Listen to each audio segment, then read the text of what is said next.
प्रसिद्ध कीर्तनकार निवृत्ती महाराज इंदुरीकर यांच्या कन्या ज्ञानेश्वरी यांचा विवाह 3 मे 2026 रोजी जुन्नरमधील साहिल चिलप यांच्याशी मोठ्या थाटामाटात पार पडला। या लग्नातील भव्यता, गर्दी आणि कोट्यावधींच्या खर्चावरून सोशल मीडियावर मोठी चर्चा आणि टीका झाली होती। मात्र लग्नानंतर झालेल्या सत्यनारायण पूजेवेळी अशा काही गोष्टी समोर आल्या की टीका करणाऱ्यांचेही डोळे पाणावले। लग्नापूर्वी साहिल चिलप हे केवळ एक मोठे उद्योजक असल्याचे सर्वांना माहीत होतं, मात्र त्यांच्या कुटुंबाचा इतिहास अत्यंत संघर्षाचा आहे। साहिलचे वडील सुनील विष्णू चिलप हे मूळचे पुणे जिल्ह्यातील जुन्नर तालुक्यातील काटेडे गावचे। 2003 मध्ये ते केवळ काही रुपये खिशात घेऊन मुंबईत आले। सुरुवातीला त्यांनी एका ट्रक ड्रायव्हर सोबत क्लीनर आणि कामगार म्हणून काम केलं। अनेकदा त्यांना जेवणा खाण्याची भ्रांत असायची, मात्र त्यांनी जिद्दीच्या जोरावर शून्यातून पहिला ट्रक घेतला आणि आज त्यांच्याकडे शेकडो कंटेनरचा ताफा आहे।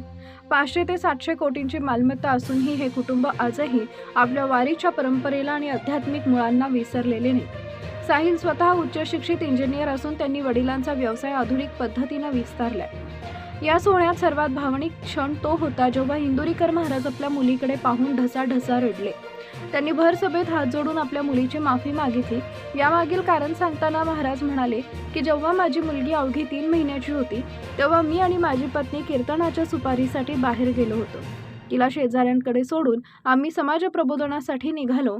तेव्हापासून आजपर्यंत तिला कधी तिच्या बापाचं प्रेम मिळालंच नाही।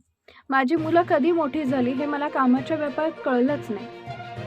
समाजाला दिशा देताना स्वतःच्या मुलांच्या बालपणातील महत्त्वाचे क्षण गमावल्याची खंत एका बापाच्या डोळ्यातून अश्रूंच्या रूपाने बाहेर आली।